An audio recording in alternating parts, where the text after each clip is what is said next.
immigrants. They're not supposed to be here.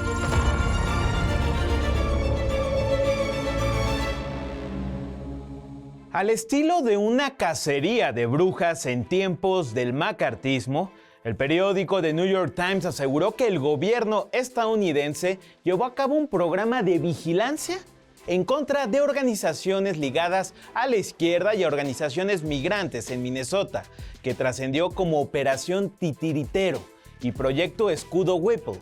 Los documentos obtenidos por el medio estadounidense detallan infiltraciones en chats grupales, espionaje en reuniones de iglesias y bibliotecas, así como la obtención de registros financieros de grupos que nunca fueron señalados por ningún delito. La Casa Blanca apoyó esta iniciativa bajo un memorando presidencial que califica como potencial terrorismo doméstico puntos de vista ajenos al cristianismo, la propiedad privada o la identidad nacional, actos que ya generan indignaciones en organizaciones como Defending Rights and Dissent, quienes señalan a la oficina Aval por intentar reprimir la libertad de expresión y la disidencia política.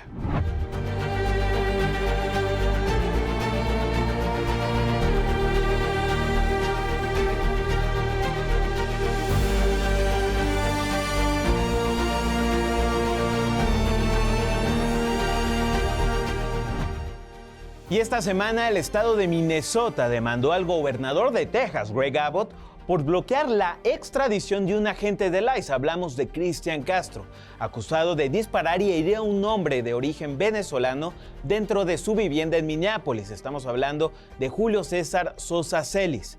Los hechos ocurrieron durante el operativo Metro Search. El pasado mes de enero, meses después, en mayo, Castro fue detenido en Texas, pero no fue hasta inicios de junio que el gobernador de Minnesota, Tim Walz, solicitó a su homólogo republicano su extradición inmediata. Castro, de 52 años, enfrenta cargos de agresión en segundo grado y por denuncia falsa de un delito para justificar el tiroteo. Mientras tanto, las dudas de su posible fuga hacia México ponen en duda la parcialidad de la justicia tejana, en manos de un gobernador que hasta ahora se ha mostrado evasivo y aliado de Donald Trump. En más noticias, el principal abogado del Departamento de Seguridad Nacional, James Percival, enfrenta una denuncia ética presentada por 128 exjueces, quienes lo acusan de atacar públicamente a magistrados que han frenado políticas migratorias de la administración Trump.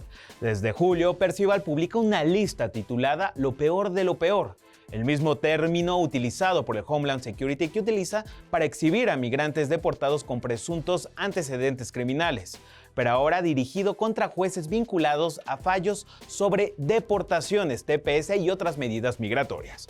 Los exjueces advierten que estos señalamientos distorsionan las resoluciones judiciales y pueden elevar el riesgo de violencia contra los magistrados. Hasta el momento, el caso está a cargo del Colegio de Abogados de Florida, quien deberá decidir si abre una investigación o bien impone alguna medida disciplinaria. Con cerca de 2.500 millones de dólares en julio, el Servicio de Inmigración y Control de Aduanas, el ICE, registró su mayor gasto mensual del año, de acuerdo con un análisis de Project Saltbox basado en registros federales de contratación. Gran parte de estos recursos fueron destinados a extender la infraestructura para detener migrantes. El mayor gasto fue la compra de 2 centros de detención de la empresa privada CoreCivic en California. El Departamento de Seguridad Nacional pagó cerca de 1.500 millones de dólares por ambas instalaciones, que en conjunto tienen capacidad para más de 4.500 personas. Pero la expansión no termina ahí. Durante el mismo mes, ICE planteó un programa de construcción de hasta 10.000 millones de dólares para levantar nuevas instalaciones en terrenos federales, además de nuevos contratos con Geo Group en Colorado y Carolina del Norte, con lo que podría sumar más de 2.500 camas a su red de detención. Mientras ICE concentró miles de millones de dólares en aumentar su capacidad para recluir migrantes, la patrulla fronteriza destinó parte de sus recursos a tecnología de vigilancia, entre ella un contrato de 60 millones de dólares para torres, además para radares y equipos móviles de rayos X. Y en esta ocasión me da muchísimo gusto enlazarme con John Washington, periodista y reportero y autor del libro How to Close the Camp. ¿Qué tal? Bienvenido, John, a TV Migrante. Thanks so much for having me. Me gustaría arrancar la conversación. ¿Por qué? ¿Por qué decides escribir How to Close the Camp? Well, the Trump administration right now is trying to detain and deport pretty much as many people as possible. And the abuses that people experience in the system when they are arrested, abducted off the streets, pulled from their jobs and their families, and then confined, sometimes indefinitely, to detention camps is really bad. People are suffering intensely. People are dying at a higher rate than we've ever seen before. And there are communities that are trying to push back and trying to stand up for migrant rights, for their neighbors, for their communities. And one of the ways they're trying to do so is by trying to stop new detention facilities from coming online or close down existing ones. And I've been covering border immigration politics and issues for a long time, and I spoke with lots of these different community members and saw that there's something like a playbook that's being developed into how to shut these places down. And am sharing that story and those many, particular stories of the people suffering inside of them with the greater public. John, y cuéntanos por qué, desde tu punto de vista y en la hipótesis de tu libro, por qué deberíamos llamar campos a los centros de detención. Right. Well, of course, when you hear the word camp around conditions of confinement, a lot of people think back to some of the worst moments of human history, really. And that's the 20th century concentration camps and extermination camps that we saw during World War II.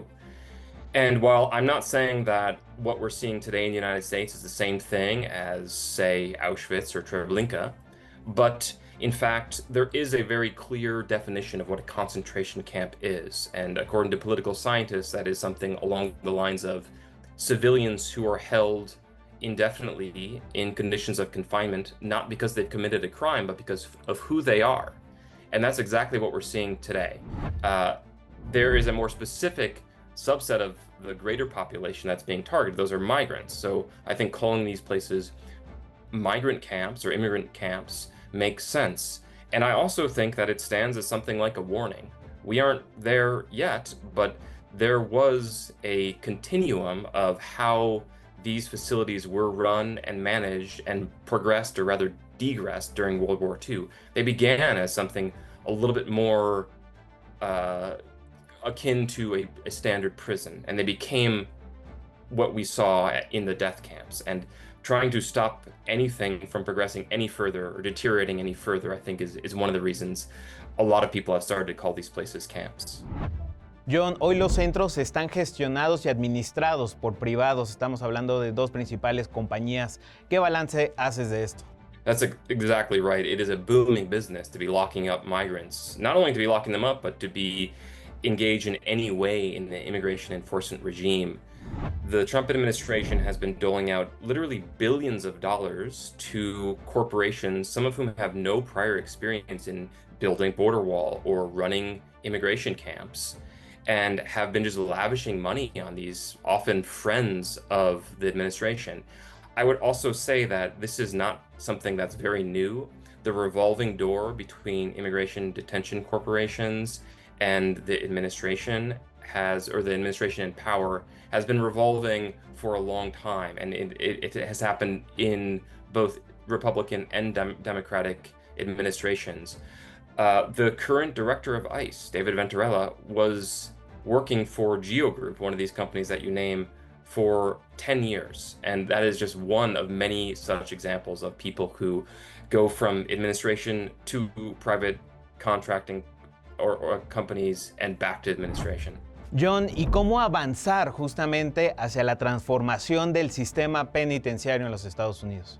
Well, that's a good question, and I think it's a question that the Democrats in the United States haven't really been able to answer for a couple decades at this point.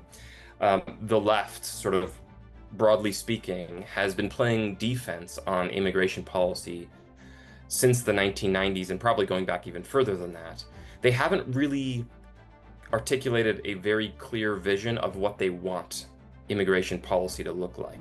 They object to the excesses of either the Bush administration or the Trump administration, or they try to play it down the middle when they are in power, but they haven't really come up with a clear idea of how they think they can manage immigration. You know, migration is a central part of human history, and it's not going to stop anytime soon, especially with climate change and ongoing, you know, political persecution and war throughout the world. And we haven't really said what we want. We've only said what we don't like. And I think that leading with principles that if you believe in the freedom of mobility, if you believe that people shouldn't face persecution just because of where they're from or their need to seek opportunity or flee violence, I think that that is a good start. And some organizations and communities are starting to try to express that, not just complain about the ongoings of the current model. I've already mentioned that we're going through the deadliest period in immigration detention in history. People are currently undergoing severe forms of torture. I mean, long-term solitary confinement, which the UN classifies as torture. People are being medically tortured, being force-fed for months. People are going on hunger strikes because they're deprived of the most basic needs. It's really, really bad, and the current administration is making it harder and harder to understand what's going on inside. So one thing that's been happening is, especially Democratic representatives have been trying to get into these facilities. In multiple instances, they have been blocked, their entrance has been delayed, or they are now required to submit beforehand that they plan to visit the facility, and they suspect that as they come in, there's been some sort of cover-up, or they're only being given a very carefully curated version of what actually these things are like. Y por último, John, ¿cómo cerramos estos campos?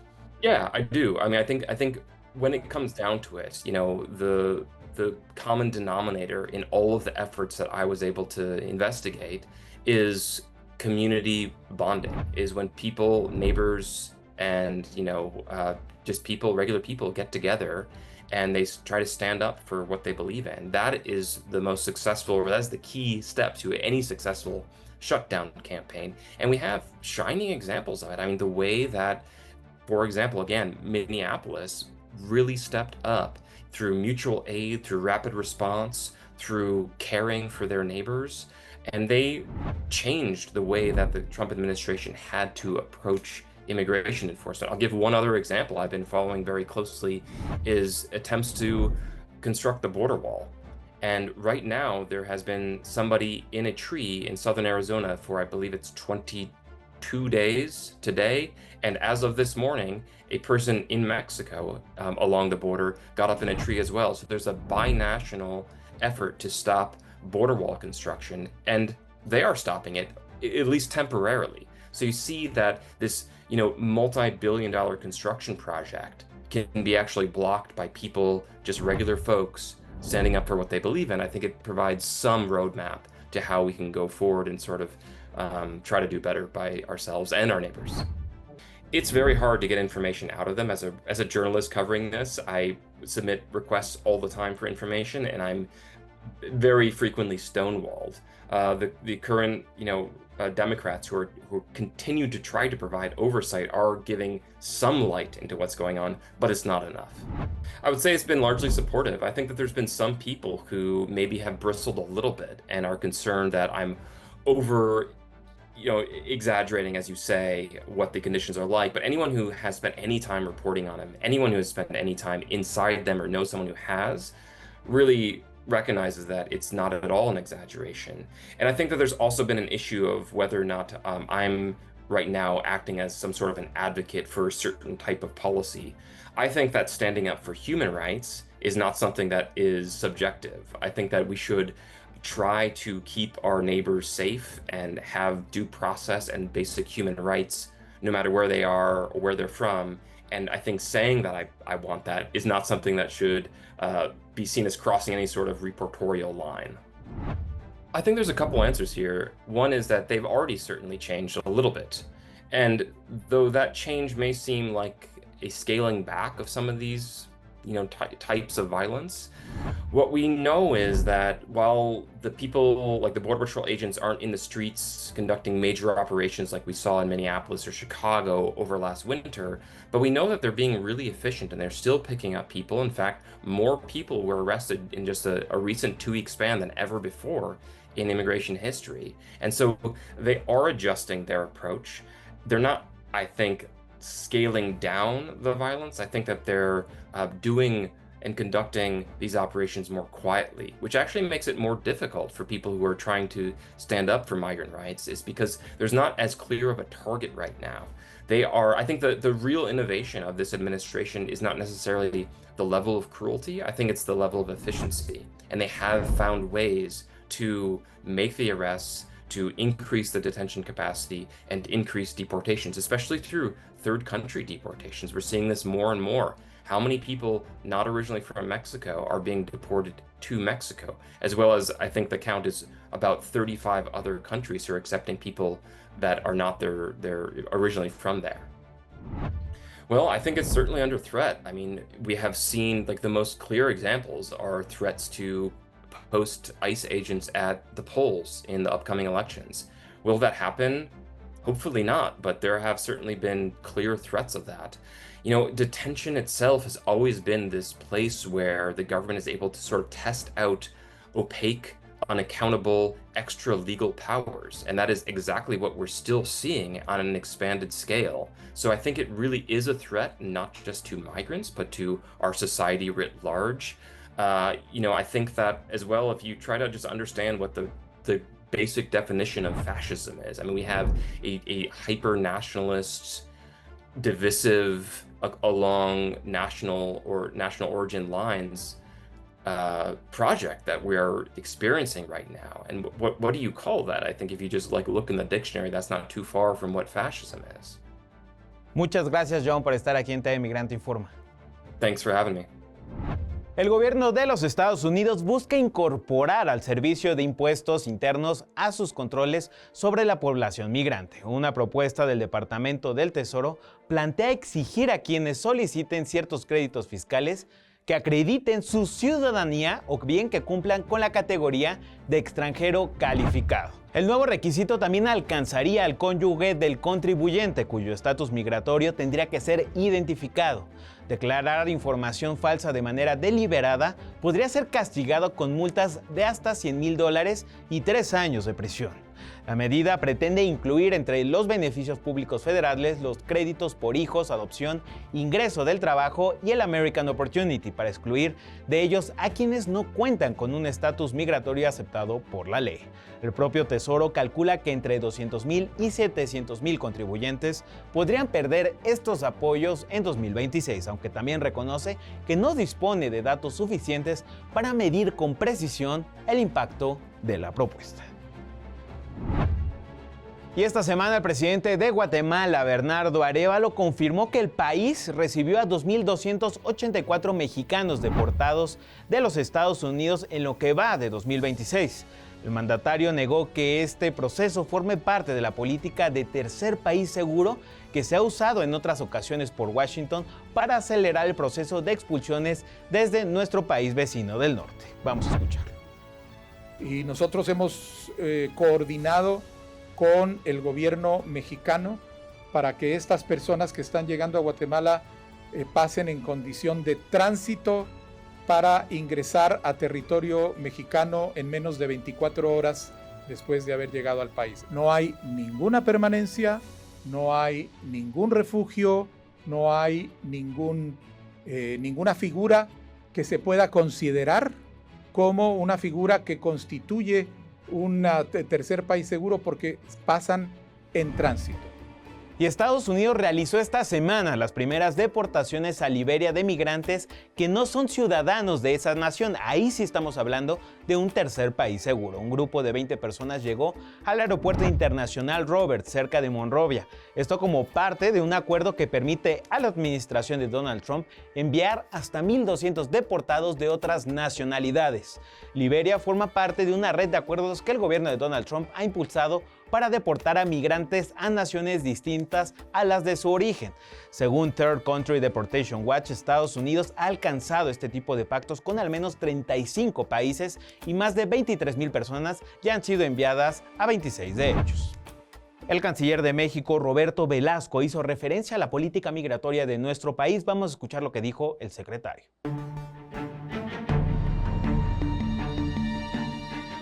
Este miércoles, el canciller Roberto Velasco informó que México ha presentado 20 denuncias en Estados Unidos para exigir que se esclarezca la muerte de 17 connacionales durante operativos migratorios o bajo custodia del ICE, una exigencia de justicia que ha llegado a fiscalías estadounidenses, al Departamento de Justicia y hasta las Naciones Unidas.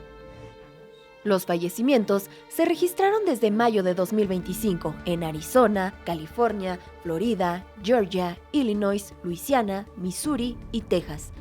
Ante estos casos, el gobierno mexicano presentó 8 denuncias ante fiscalías estatales y otras 12 ante fiscalías de distrito, en busca de que las autoridades estadounidenses esclarezcan las circunstancias en las que murieron los connacionales.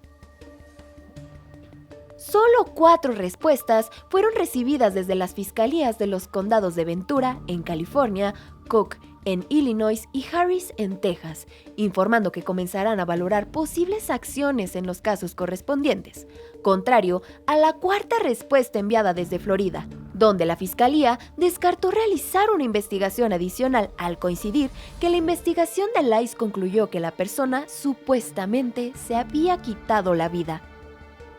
En los otros 16 casos, México sigue sin una decisión. Velasco adelantó que la embajada y la red consular buscarán directamente a las fiscalías que todavía no han respondido, mientras continúa el seguimiento para conocer qué acciones tomará cada autoridad. Se está haciendo la revisión para determinar la responsabilidad de la empresa involucrada en la prestación de servicios médicos en el centro de detención. Hay la valoración de nueva documentación que podría ser relevante para establecer el posible incumplimiento de dicho servicio. En un segundo caso, el litigio continúa y ha avanzado tras resoluciones favorables de la parte actora. El juicio se mantiene previsto para el verano de 2027 y próximamente iniciará la etapa de intercambio de evidencia. Y en un tercer caso, continúa la preparación de la estrategia para la eventual demanda civil que podría resultar relevante para determinar la actuación de las autoridades migratorias. Hasta el momento, el gobierno mexicano afirma que estas acciones no buscan generar un conflicto con el gobierno estadounidense, sino cumplir con la obligación de proteger a los connacionales y buscar justicia para sus familias. Hazel Ruiz, TV Migrante.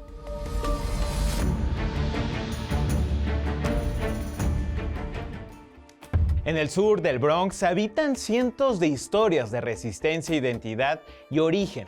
Ese es el caso de Aztec Rebels, un club de motociclistas latinos que lleva consigo el orgullo por sus raíces más allá de sus confines, manteniendo vivos los lazos con su tierra y su cultura. Vamos a ver.